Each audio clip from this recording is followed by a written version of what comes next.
হরে কৃষ্ণ বন্ধুরা, আজ আমি চলে এসেছি বাংলাদেশের জাতীয় মন্দির ঢাকেশ্বরী মন্দির প্রাঙ্গণে। অনেক দিনের ইচ্ছে ছিল এই পবিত্র স্থানে আসব, কিন্তু কখনো সুযোগ হয়ে ওঠেনি। আজ ভগবানের কৃপায়, অশেষ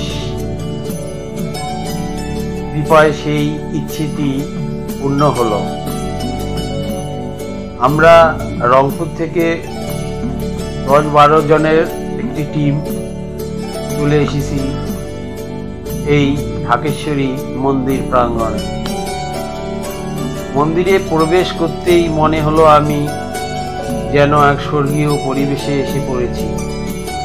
চারিদিকে ঘণ্টার ধ্বনি, ধূপের সুগন্ধ আর ভক্তদের মুখে ভগবানের নাম ধ্বনি প্রতিধ্বনিত হচ্ছে।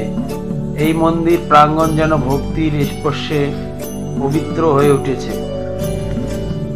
বন্ধুরা, এই ঢাকেশ্বরী মন্দিরটি বাংলাদেশের সবচেয়ে প্রাচীন এবং ঐতিহ্যবাহী মন্দিরগুলোর একটি।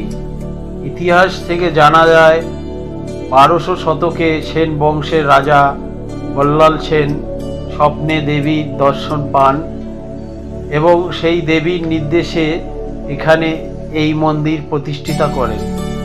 এই কারণেই মন্দিরটির নাম রাখা হয় ঢাকেশ্বরী, যার অর্থ ঢাকার দেবী। অনেক ইতিহাসবিদ বলেন ঢাকার নামটিও এসেছে এই ঢাকেশ্বরী মন্দির নাম থেকেই। অর্থাৎ এই মন্দির শুধু ধর্মীয় দিক থেকে নয়, আমাদের প্রিয় রাজধানী নামের উৎস হিসেবেও এক ঐতিহাসিক গুরুত্ব বহন করে। বন্ধুরা, এই মন্দিরে দেবী মা ঢাকেশ্বরী মূর্তির পাশাপাশি রয়েছে 4টি ছোট শিব মন্দির, যা পরে 16 শতকে মানসিংহ ইতক্য নির্মিত বলে মনে করা হয়। মন্দিরে মূল গঠনটি ব্যবহার সংস্কার হয়েছে। প্রথমে রাজবংশীয় স্থাপত্য নির্মিত হলেও পরে এর সঙ্গে যুক্ত হয়েছে বাঙালি উত্তর ভারতীয় নকশার ছোঁয়া। ফলে আজকে ঢাকেশ্বরী মন্দির একটি মিলিত স্থাপত্য শৈলীর অনন্য নিদর্শন। বন্ধুরা, মন্দির প্রাঙ্গণে রয়েছে একটি পবিত্র পুকুর, নাট মণ্ডপ আর অসংখ্য পুরনো গাছের ছায়ায় বসে থাকে ভক্তরা। কেউ জপ করেন, কেউ প্রার্থনা করেন, কেউ শুধু ভক্তিভাবে মায়ের দর্শন করেন।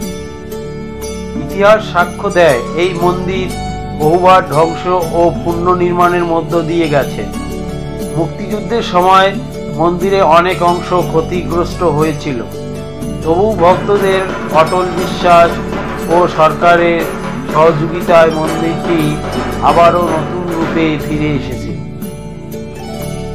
আজ এটি বাংলাদেশের জাতীয় মন্দির হিসেবে রাষ্ট্রীয়ভাবে স্বীকৃত। এখানে সারা বছর বিভিন্ন ধর্মীয় উৎসব পালিত হয়। বিশেষ করে শারদীয় দুর্গাপূজা এই মন্দিরে হয় রাজকীয় আয়োজনের মধ্য দিয়ে। মহলার থেকে শুরু করে নবমী ও দশমী পর্যন্ত চলে দেবীর আরাধনা, আর বিজয়া দশমীতে অনুষ্ঠিত হয় দর্পণ বিসর্জন, সিঁদুর খেলা এবং দেবীর বিদায় অনুষ্ঠান।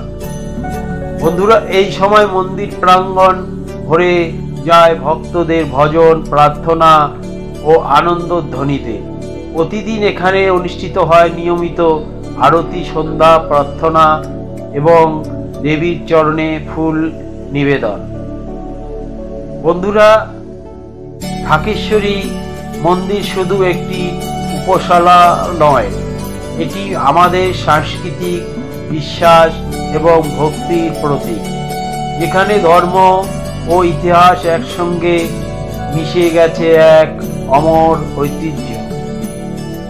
আজ এই পবিত্র স্থানে এসে সত্যি মনে হচ্ছে ভগবানের কৃপা পেতে হলে বড় কিছু প্রয়োজন নেই, প্রয়োজন শুধু একটুখানি শ্রদ্ধা, বিশ্বাস আর অন্তরের ভক্তি। বন্ধুরা, ঢাকেশ্বরী মন্দির শুধু একটি মন্দির নয়, এটি বাংলাদেশের হিন্দু সমাজের হৃদয় স্পন্দন, যেখানে প্রতিটি ঘণ্টার ধ্বনি মনে করিয়ে দেয় ভক্তি কখনো নষ্ট হয় না, ভগবানের আশ্রয় চিরন্তন। ভগবানের কৃপায় যেন আমাদের জীবনেও আলো আসে। মায়ের আশীর্বাদে আমাদের মন পবিত্র হয়ে উঠুক। জয় মা ঢাকেশ্বরী। বন্ধুরা, এই ঢাকেশ্বরী মন্দিরের মাহাত্ম্য শুধু বাংলাদেশের মধ্যেই সীমাবদ্ধ নয়। দেশের বিভিন্ন প্রান্ত থেকে যেমন ভক্তরা প্রতিদিন মা ঢাকেশ্বরীর দর্শনে আসেন, তেমনি বিশ্বের নানা প্রান্ত থেকেও অসংখ্য হিন্দু ভক্ত ও পর্যটক ও গবেষক এই মন্দির প্রাঙ্গণে স্থানে আগমন করে। ভারতের, নেপাল, শ্রীলঙ্কা, এমনকি ইউরোপের ও আমেরিকার বহু ভক্ত এই মন্দিরে এসে প্রণাম করেন। তারা বলেন, ঢাকেশ্বরী দেবীর দর্শন মানে যেন স্বয়ং শক্তির দর্শন। এই মন্দির শুধু একটি উপাসনা নয়, এটি সারা বিশ্বের ভক্তদের কাছে এক মিলন ক্ষেত্র, যেখানে জাতি, ধর্ম বা দেশের কোনো ভেদাভেদ নেই। সবাই এক হয়ে ভগবানের চরণে প্রার্থনা করে, শান্তি ও কল্যাণ কামনা করে। যখন দূর দেশ থেকে আসা ভক্তরা ঢাকেশ্বরী মন্দিরে দরজায় প্রবেশ করেন, তখন তাদের চোখে দেখা যায় গভীর শ্রদ্ধা ও আনন্দের ছায়া।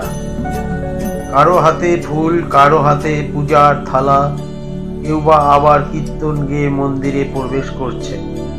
পুরো মন্দির প্রাঙ্গণ তখন ভরে ওঠে জয় মা ঢাকেশ্বরী ধ্বনিতে।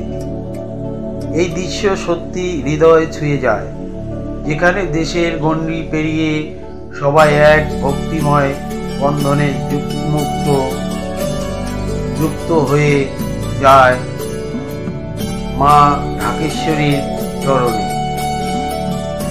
তাই বলা যায়, ঢাকেশ্বরী মন্দির শুধু বাংলাদেশের জাতীয় মন্দির নয়, এটি পুরো বিশ্বের ভক্ত সমাজের এক আত্মিক আশ্রয়স্থল। এখানে বসে আপনার নাম কি? এখানে ডাক বাজানো কতদিন থেকে ডাক বাজানো? ডাক বাজে অনেক বছর, ছোটবেলা থেকে। দুর্গা পূজায় খুব আনন্দ হয় নাকি? হ্যাঁ, দুর্গা পূজা আনন্দ, ভালো আনন্দ, অনেক আনন্দ হয়। এইবার সবচেয়ে তার বেশি আনন্দ হয়েছে, মানুষের ভালোই মানে সমাগম হয়েছে। মায়ের মা কালীর পূজা তো অনেক অনেক ভক্ত ছিল, অনেক বছর দিন, এই বছর আর বেশি ভালো। মা কালী না দুর্গা? মা ঢাকেশ্বরী। ঠিক আছে, ঠিক আছে দাদা।